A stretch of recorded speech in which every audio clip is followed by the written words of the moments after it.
হরে কৃষ্ণ, রাধে রাধে। ননীগোপাল সোনা লীলাকথা চ্যানেলে সবাইকে স্বাগত।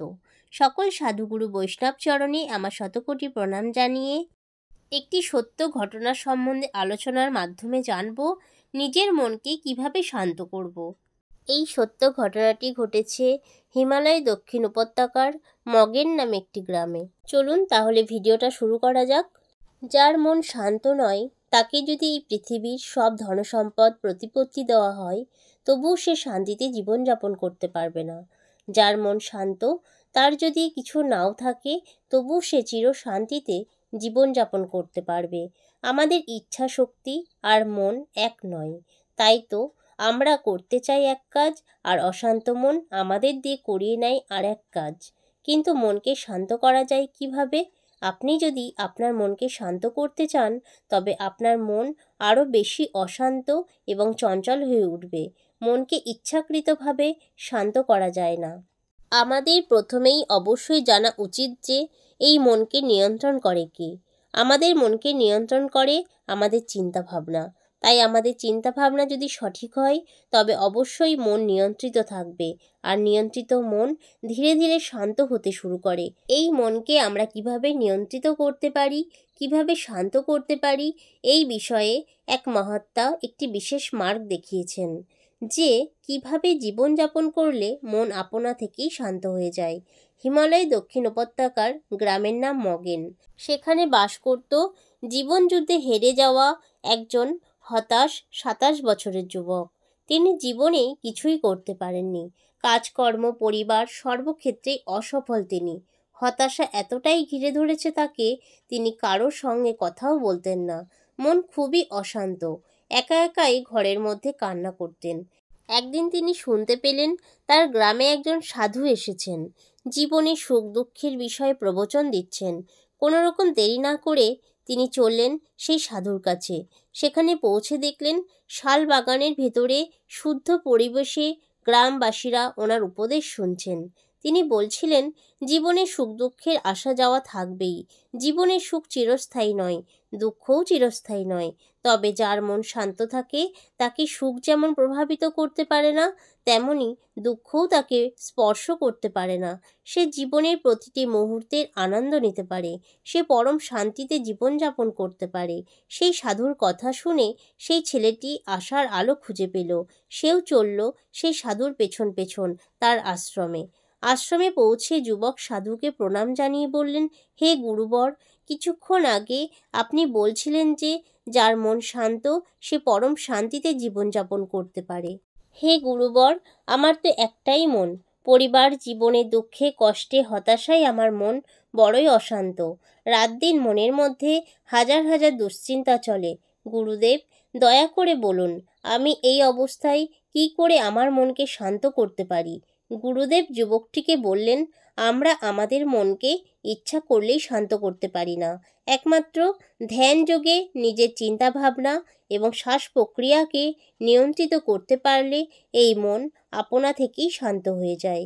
তাই ধ্যান অভ্যাস করো, জীবন আনন্দময় হয়ে উঠবে। সেই যুবক গুরুবরকে প্রণাম জানিয়ে বাড়ি ফিরে গেল। সারা রাত্রি ধ্যান করার চেষ্টা করল, কিন্তু পদ্মাসনে বসে চোখ বন্ধ করতেই মাথার মধ্যে একের পর এক চিন্তা ভাবনা, দুশ্চিন্তা মনকে আরও বেশি অশান্ত করে তুলল। অবশেষে সকাল হতেই সে আবার চলল গুরুদেবের কাছে।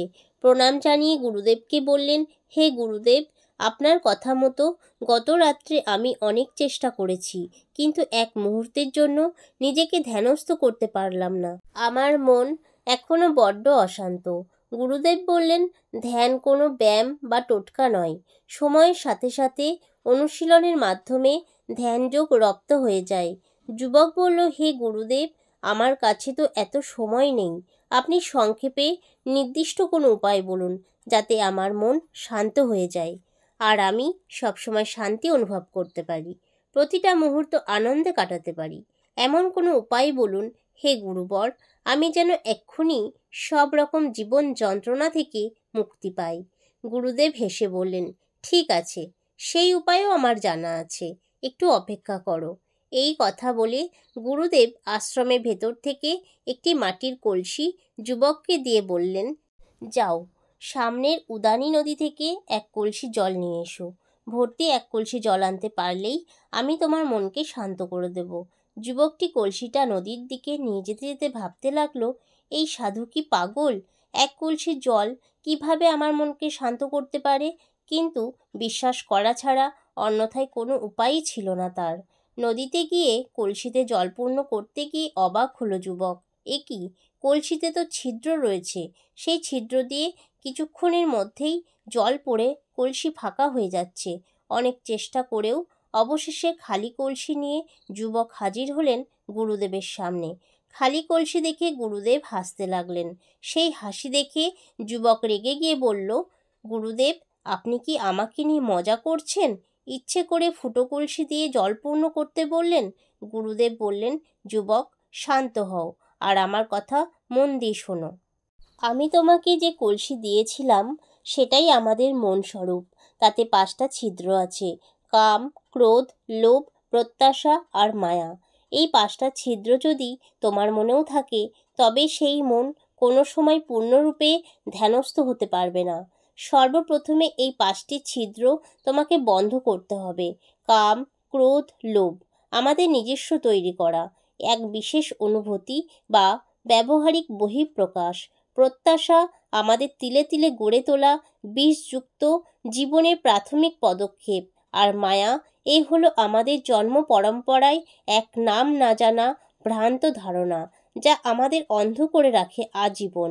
এই মায়ার বশবর্তী হয়ে শুধু আমি, এটা আমার, ওটা আমার বলে জীবন কাটাই।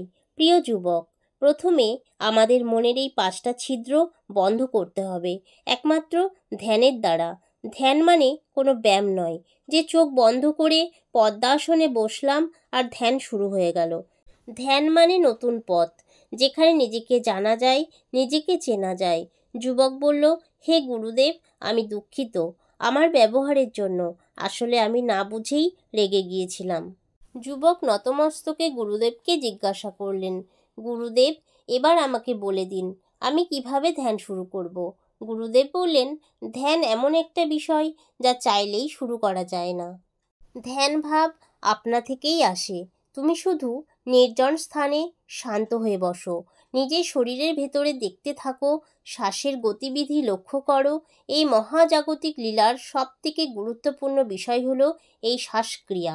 প্রথম প্রথম চোখ বন্ধ করে নিজেকে প্রশ্ন করো, আমি কি ভাবছি? নিজের চিন্তাভাবনার দিকে নির্দিষ্টভাবে লক্ষ্য করো। তারপরেই নিজেকে প্রশ্ন করো, আমি এইসব কেন ভাবছি? দেখবে এর সঠিক উত্তর তোমার জানা নয়।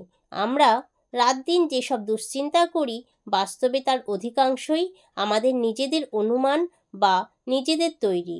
এবারে ধীরে ধীরে নিজেকে শূন্য হতে শিখতে হবে। নিজেকে এই সমস্ত চিন্তাভাবনা থেকে মুক্তি দিতে হবে। তার জন্য নিজেকে বর্তমানে নিয়ে আসতে হবে। পদ্মাসনে চোখ বন্ধ করে শুধু বর্তমানেই নিজেকে স্থির করতে হবে। বর্তমান বলতে একটাই বোঝায়, তা হলো আমাদের নিঃশ্বাস আর প্রশ্বাস। নিজের নিঃশ্বাস প্রশ্বাসে মনোসংযোগ করো। বাইরে কোনো চিন্তাভাবনা তোমাকে স্পর্শ করতে পারবে না।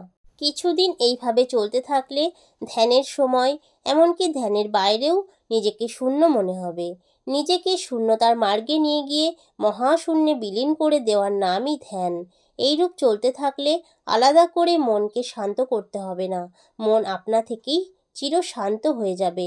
আর মন শান্ত হলে পৃথিবীর যে কোনো কাজে কর্মে তুমি সফল হবেই। তোমাকে সুখ দুঃখ প্রভাবিত করতে পারবে না। তুমি চিরশান্তিতে বিরাজ করবে। যুবক বলল, হে গুরুদেব, এখন বুঝতে পারছি আমার সারাটা জীবন মিথ্যা মায়ার পেছনে ছুটে বেরিয়েছি। লোভ প্রত্যাশার বশবর্তী হয়ে মনকে চঞ্চল অশান্ত করে তুলেছি। পেয়েছি শুধু হতাশা আর দুঃখ। গুরুদেব, কৃপা করুন আপনার দেখানো মার্গে নিজেকে যেন ধ্যানমগ্ন করতে পারি। ধ্যানের পরম মার্গে আমার মন যেন চিরশান্ত হয়ে ওঠে। প্রণাম গুরুদেব। প্রিয় দর্শক বন্ধুরা, আমরা যদি সূক্ষ্মভাবে নিজেদের জীবনের দিকে লক্ষ্য করি, আমরা চাই সুখে শান্তিতে জীবন কাটাতে। আমরা চাই নিজস্ব কর্মে সফলতা পেতে, কিন্তু হয়ে ওঠে না। মূল কারণ আমাদের মন বড়ই অশান্ত। আমাদের অশান্ত মন রাত দিন শুধুই প্রত্যাশার পেছনে তাড়িয়ে নিয়ে বেড়ায়, দুশ্চিন্তায় ভরিয়ে তোলে এই জীবন। তাই আজ থেকে আর নয়, নিজেকে ধ্যানমগ্ন করুন। ধ্যানই একমাত্র পথ মনকে চিরশান্ত করার। আর মন শান্ত হলে জীবন হয়ে উঠবে চিরশান্তিপূর্ণ। আজকের ভিডিওর এই সত্য ঘটনাটি আপনাদের কেমন লাগলো? যদি হৃদয়কে কোথাও স্পর্শ করে থাকে তাহলে অবশ্যই একবার হরে কৃষ্ণ বলবেন। এরকম ধর্মীয়মূলক ভিডিও পাওয়ার জন্য চ্যানেলটিকে সাবস্ক্রাইব করে পাশে বেল আইকনটা প্রেস করে দেবেন, যাতে পরবর্তী ভিডিও আপলোড করার সঙ্গে সঙ্গে সবার আগে আপনার কাছে নোটিফিকেশন পৌঁছে যায়। সবাই খুব ভালো থাকবেন, সুস্থ থাকবেন। দেখা হবে পরবর্তী ভিডিওতে। রাধে রাধে।